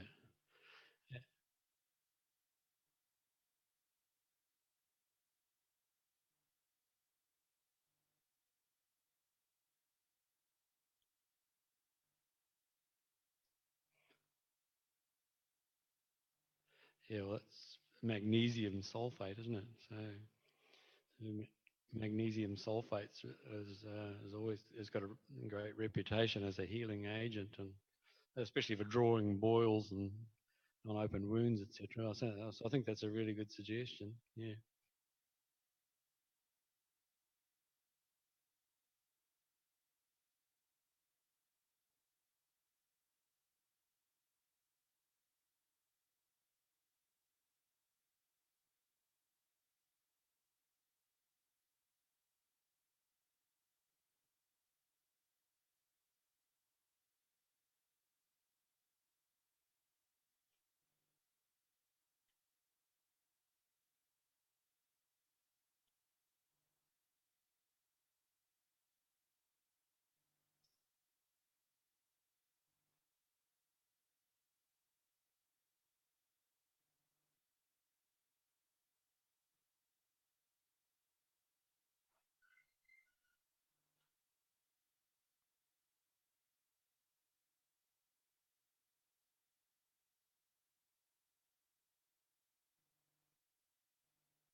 Well,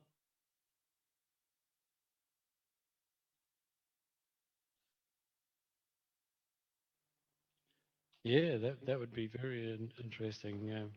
I've never actually used Epsom salts as a healing agent. I've only used it as a drawing agent to draw out boils and that, like the Magsulf poultice.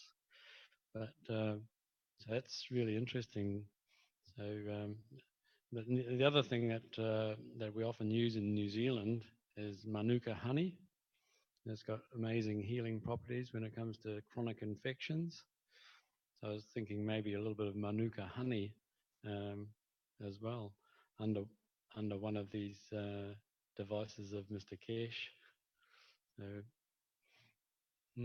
but certainly probably like to try the Epsom salts one too. Did you just use an Epsom salt solution or just like granular Epsom salts and in a tissue or something?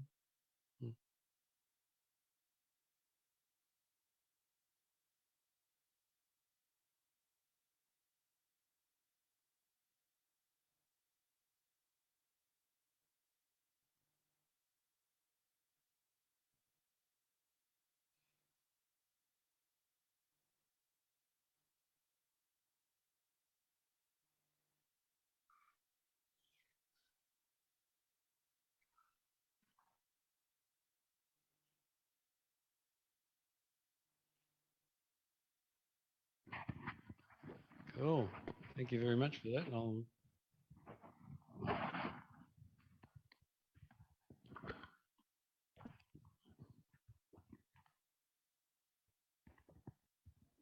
Right. May I ask? I'd like to ask the doctor a question regarding probiotics. Um, I've recently gotten into kombucha, and do you have any information of how that all kind of comes together?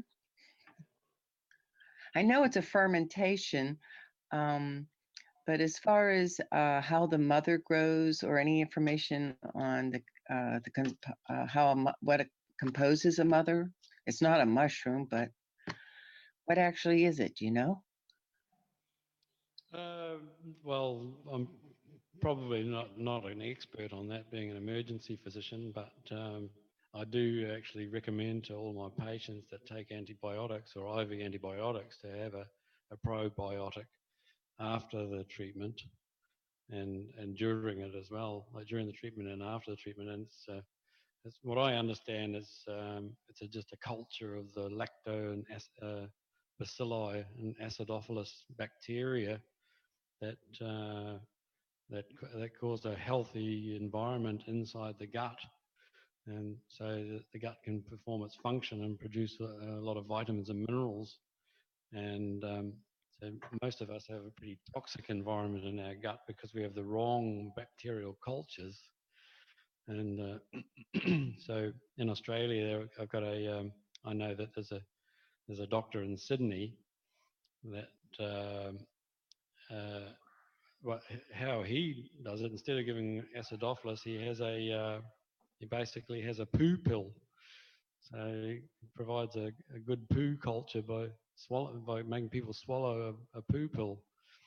And so yeah, I don't know whether it's regarded as a mushroom or a fungus, but it's more like a bacterial culture with like a number of good bacterial culture in the gut. It's really important for good health. Yeah. One of the things that surprised me when I got the recipe for it, and I've been maintaining it, is the amount of sugar that it requires. And you had mentioned how, and I always heard that sugar uh, um, upsets the pH balance. But then I'm thinking, but here's this probiotic thing that just needs lots of sugar. It seems to be contradictory. Is there a step I'm missing somewhere? Well, in order to make the kombucha tea, you start with a fermented black tea, or you can use a real sugary drink, but it's basically the sugar that starts to ferment like an alcohol. Um, that actually then creates this probiotic fungus or whatever it is. I'm not quite sure. Um,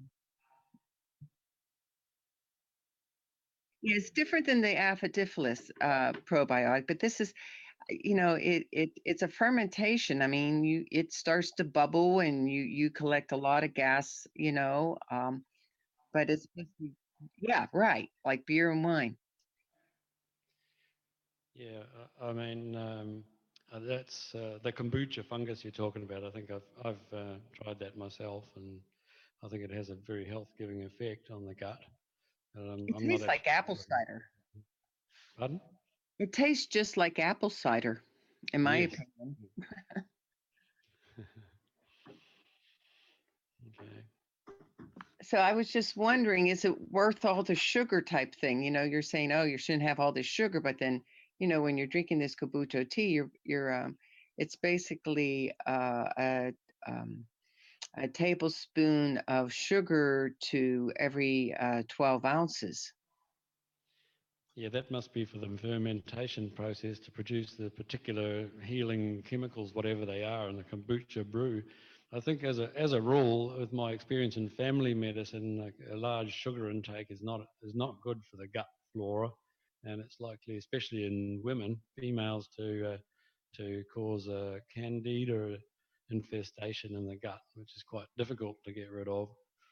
So, as a rule, I don't think it's very good to have a high sugar intake. But Well, yeah, my take too. But then this kombucha tea does wonders for my digestion. that's great. If it works, go with it, I say. Well, I was just wondering if maybe the bacteria has a counter effect on the we'll say the corrosive aspect of the sugar in the gut or something like that. If there's some kind of flip flop, a balance of energies or something that goes on between the two. Could well be. Yeah, because like certainly without the yeah.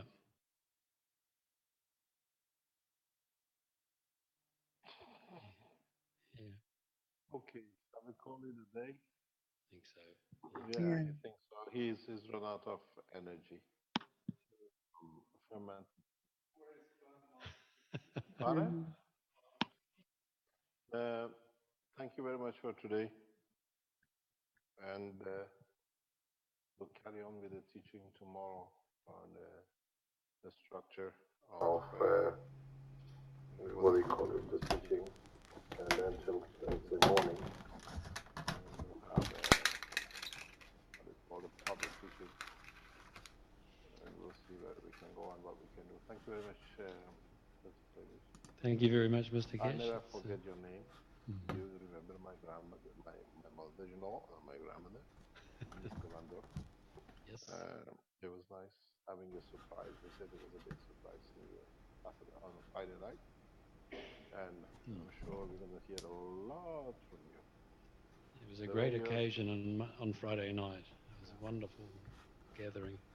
It was a real privilege to be there. Yeah. Thank you very much. I just had Arwen discussing what the scientists in the area think of about our technology, and he's got his battle on his hand, and tomorrow he's got the same battle with the Georgian government, and then hopefully he gets passed on to Moscow and he'll have the same battle there. It seems that the government scientists are very, what do you call it, very conservative. Resistant. And it's not the resistance they have, they need to be educated. Yeah. And the system is with them now. On it. You got to realize to break through and the technology like this, the way we've done, it's never been done before. I think we'll have to wait till the 26th when we can all get one, huh? Well, the thing is, you're still looking for the energy, but we, as I said in the Rome teaching, in the Rome conference, that you got to learn this is everything you need in terms of what you want to get out of it.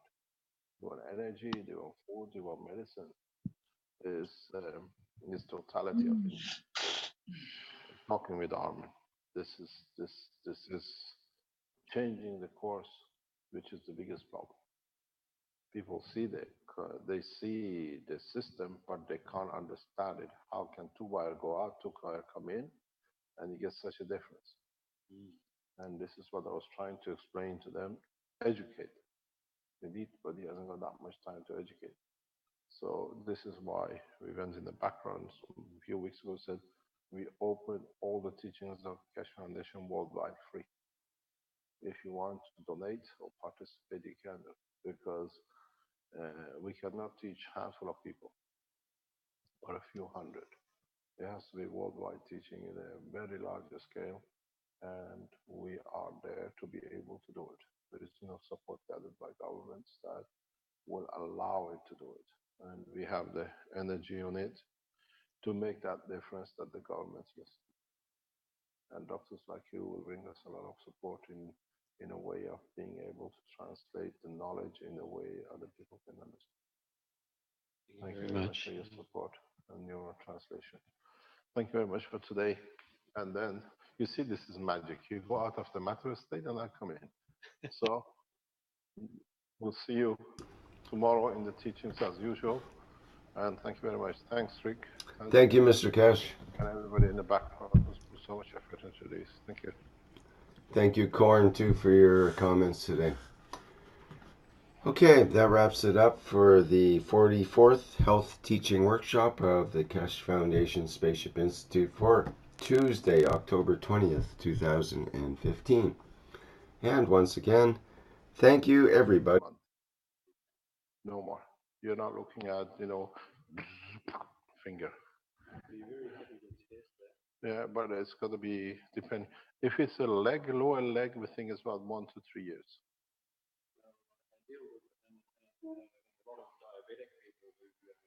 Lose their fingers and toes, and they have chronic infections in their fingers and toes. Use it there. It should be good. Really try, because the lady we tried it on, she was converting phosphorus to calcium, an infection. They operated. Caroline has the pictures. Ask Caroline. She was going through them last week. Downstairs, you see what you got to do. What you got to do.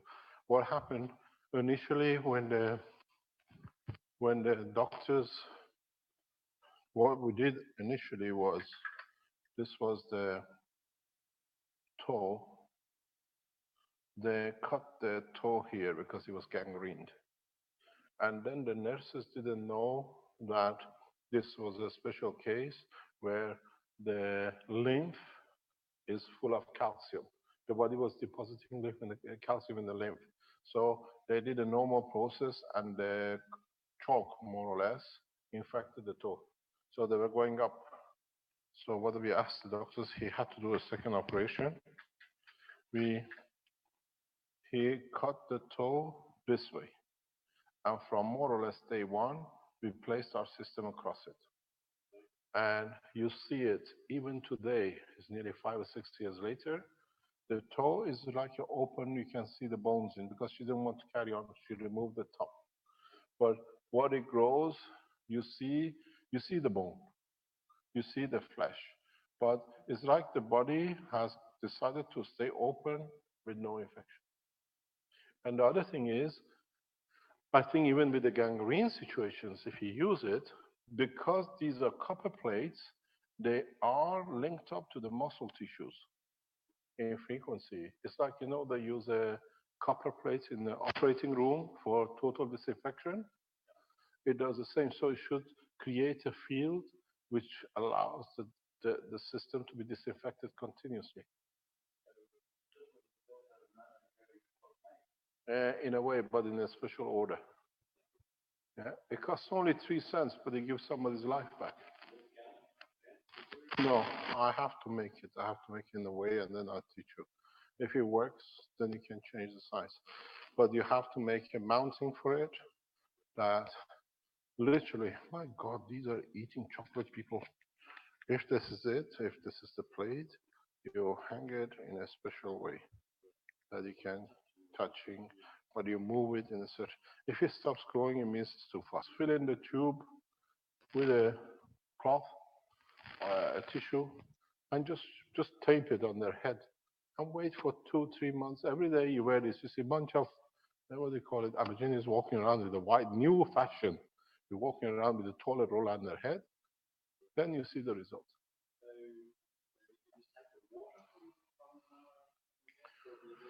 Preferable the gas.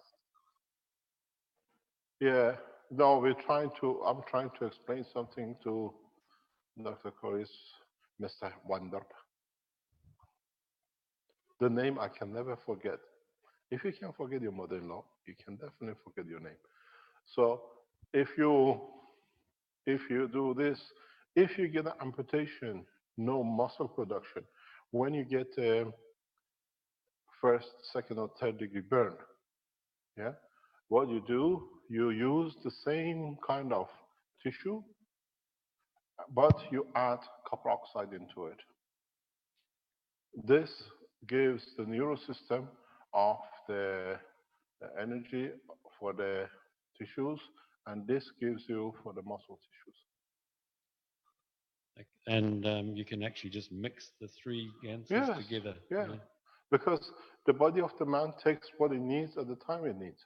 It's available, so it doesn't need to look for it. One of the things you find it'll be very good if you can get and make it is what do you call it? Folic acid. Yeah. Folic acid. You get to Folic the acid, yeah. pregnant woman. You'll find out if you can make the gans of folic acid, the reproduction of the cells speeds up because the radioactive material of the folic acid is available for any lack of energy. So how are you going to make the gans of the folic acid? Yeah? The professor is sitting there, called Mr. Markov. No. You can make a gas. What is folic acid? B12 is cobalt. Yeah? Pardon? Yeah, it's a cobalt radiation, gamma ray.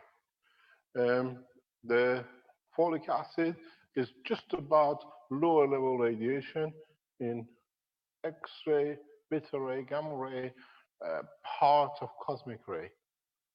That's why it affects in the growth. It's the energy available in a spectrum. B12 is only available for division of cells. B9, or what we call folic acid, is the soft energy, covers alpha, beta, gamma, cosmic rays. So you have to adjust it. And you don't need any antibiotic, nothing.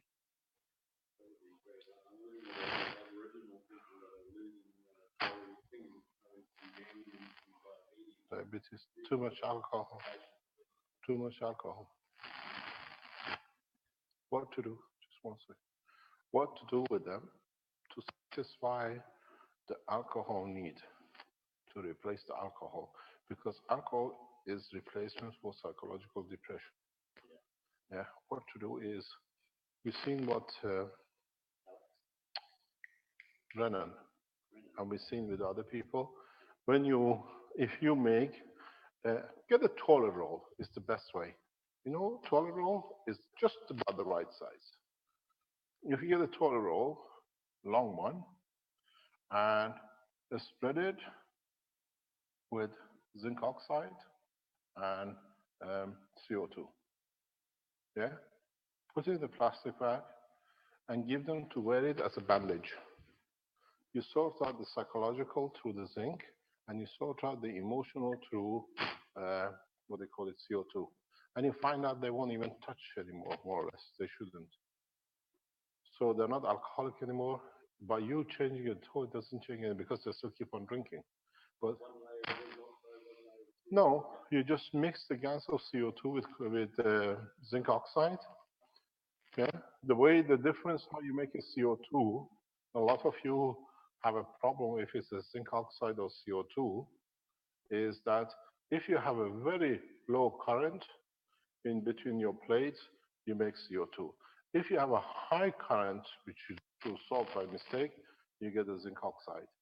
Zinc oxide is very much like a featherish, bigger cell than the copper, but they're more or less the same color. You need to produce.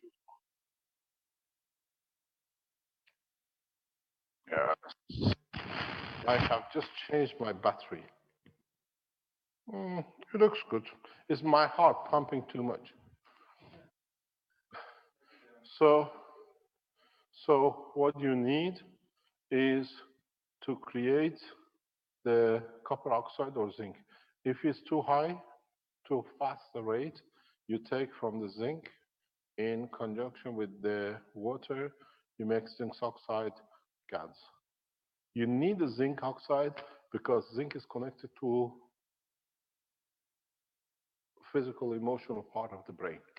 So when there is a lack of any, there is a misconnection or lack of connection, and then you use CO2 for directly the emotional part. So you need to just... Oops, we just lost the signal. Well, it gives me a chance to say welcome everyone to the 44th Health Teaching Workshop of the Keshe Foundation Spaceship Institute. And hopefully, there we go. We're connected. We're connected back again with Mr. Keshe here. Go ahead, Mr. Keshe. I think we're ready. We are ready. I'm not doing anything. I'm going in macro like cheaty voice, and I'm going to go to sleep, and I'm going to listen to what the master has to teach us. One thing which is very funny, we're not recording yet. How come? Yes, we are actually. It's emergency, cutting meat, chopping meat, we call it the human body parts, and you're a vegan. You get the energy from it. Doesn't work. Huh?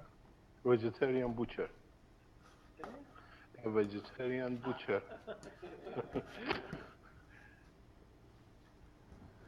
Okay, we're recording. Go ahead, Mr. Keshe. Can I give you something when you go back? Do you do any amputation in emergency? Happens, you have to do, huh? Yeah, you remember, but it comes here and the finger is gone, you can't do anything, huh? If I give you a piece, can you test it? Going tomorrow or going Thursday? I'll make you a system. One for the toe, one for the foot, one for the leg. Marco, if Armand was here, it would have been easier because he goes, we'll make it with Marco, hopefully, before you go. And then when you get the amputation, just put it there, the way I say, and see if it makes any difference. It'll never seal. You see through it. There is no healing. But then you can't stitch it up, right? No, if you stitch it up, it's finished. You say you don't want to stitch it up and you put it there. It stops the blood. You see the bone growing. It's telescopic because I've done it. I know what I'm talking about, how. And because it's part of the structure, the immune system stops all the infection. Yeah. All you need to keep it just about 3 millimeters away. And then just keep on moving it out. That would be great. And I was aware of such a system that was used by an American orthopedic surgeon about 10 or 15 years ago with very fine electrical currents. No, this is a nanoplate. No, I understand this should be even more powerful. We hope. More effective. If it touches, you lose. You have to keep maximum distance constant. We think it grows about 1 to 3 millimeters. When a child is growing so rapidly, there is a need for a spectrum of energy. B12 is concentrated in gamma. Folic acid, B9, is a spectrum of radiation. It goes sub-soft X-ray too. So in some places you need what we call ultra extreme ultraviolet. Yeah, it covers that for division. What do you call it? For that too. You find out children which supported with folic acid very rarely have breathing problem because the extreme ultraviolet of the folic acid covers for the respiratory situation in the lung, supporting the breathing. Because that's what happens in the lung. He's got a phone. You better speak in the microphone. I hear complaints in the background. What is it talking about? We don't hear it. Okay, that's very interesting about the folic acid. But how would you make the GANs of folic acid to put in this system here? How do you give it to your patients? In liquid or in a tablet form? In a tablet form. Yeah. Aha, it's easy. Put it on the fire and burn it in the pan. Put it back in the caustic. You already have it. Hmm. Interesting. It's not interesting. Is the first man who made the barbecue, he made the first cans, another layer. You need to convert it. You burn it, then you put it into caustic, or you put it directly into salt content with a slow, very low current voltage amperage. It becomes GANs, then you can use it. So you help the growth of the system, and any shortage in the immune system is supported by the folic acid radiation. Well, that leads to another question I was going to ask you. Listen, today you're teaching, not me up here. It's your teaching time, not mine. Come on, it's yours. You can ask the question after you teach. Oh, you look good enough for a New Zealand doctor in Australia. The ones who you don't know, Clarius is the man who's doing all the, what do you call, you go on Amazon.com, you buy all the transcriptions. Is the man who does it when he hasn't got a patient, he's not killing them, he's saving them. This sort of time goes in transcribing. So now we see. Let him finish. No, the information is lost. Okay, good morning, good evening, good afternoon, wherever you are, wherever you're listening to this teaching. My name is Cornelius van Dorp. He's done too many transcriptions, he just reads it.